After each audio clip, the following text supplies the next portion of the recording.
and the Vietnamese-backed government in Phnom Penh have been battling resistance forces in Kampuchea since Vietnam overthrew the infamous Khmer Rouge. The Vietnamese, they are very expansionist. They are very imperialist, very colonialist. The situation, according to the Vietnamese, in Kampuchea is irreversible. That means that they are determined to stay in Kampuchea. So they are not ready to soften their attitude. On the contrary, they want to remain very tough.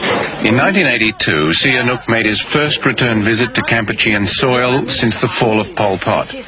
We want peace, but peace without freedom, without liberty, without independence has no significance for us, is unacceptable. Reason why we will not give up fighting. We will go on fighting against the Vietnamese invaders till the day they accept to settle peacefully and in a friendly fashion the issue, the Kampuchean issue, the so-called problem of Kampuchea. More than 3 years before, he'd retired in despair, vowing never to play any part in politics again. But now, in a tour of the border camps, Sihanouk announced his commitment to join a united front of resistance against the foreign control of his country. In this new coalition, Sihanouk had joined for a second time with Pol Pot's Khmer Rouge.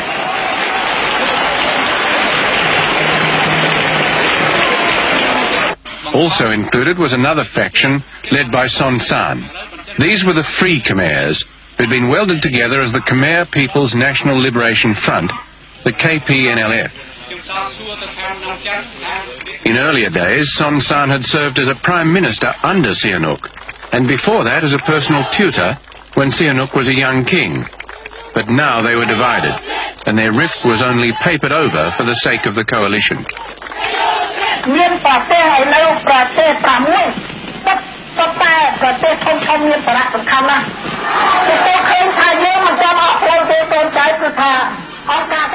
We still have a long way to go, my sons, Sihanouk says. But the United Nations as a world organization and many independent countries support us. So the Vietnamese are alone and very isolated, says Sihanouk.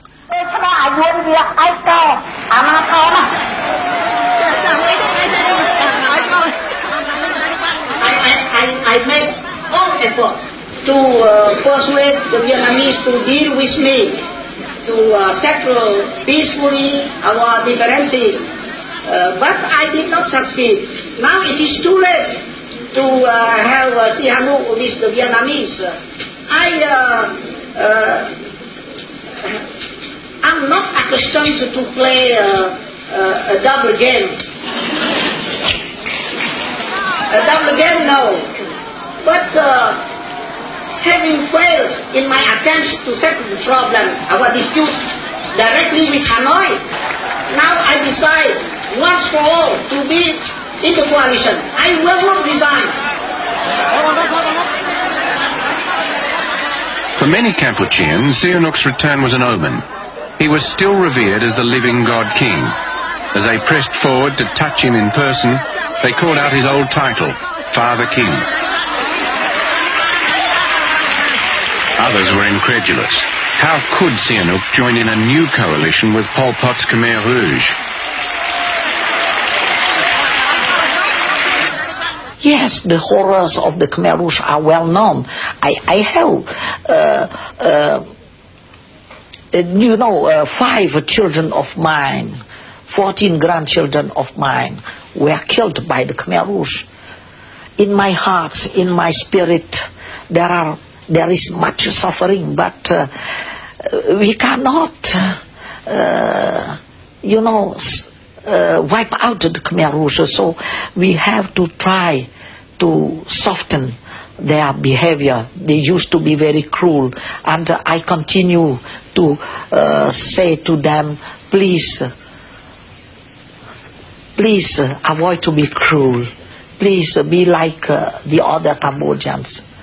And it seems that they would like to listen more or less to me. I am not sure that they have changed their mind, but the fact is that they are intelligent enough to see that they cannot go on as they used to be before.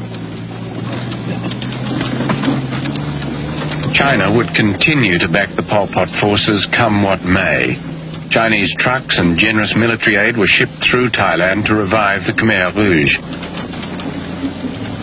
The Chinese declared that these guerrillas would bleed the Vietnamese.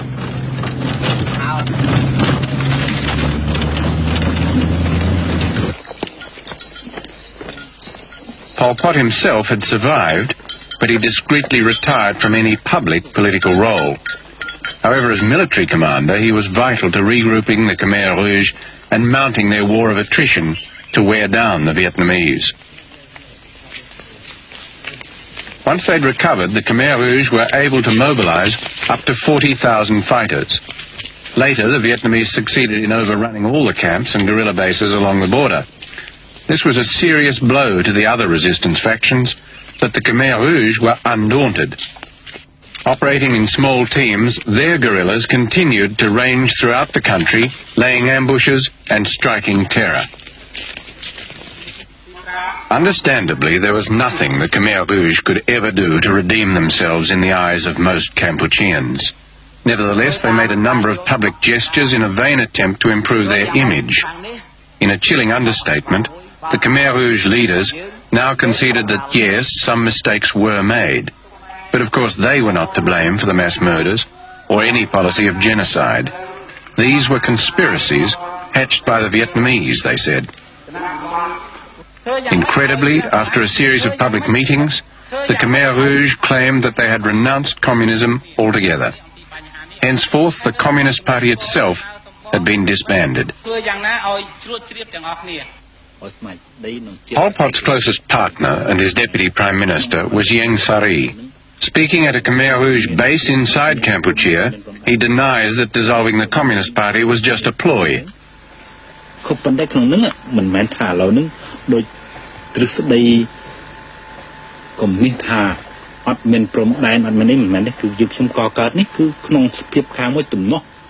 We started our Communist Party in order to oppose the Vietnamese.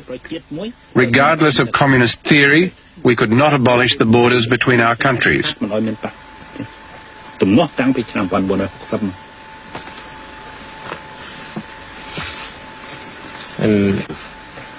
the main objective of the founding of this party is to fight against the Vietnamese ambition, expansionist ambition to swallow Kampuchea. And it has been right from the beginning. The Vietnamese was always against the founding of this party, because for the Vietnamese, they want, as you can see, as you know, their ambition is to have just one party, one people, one country.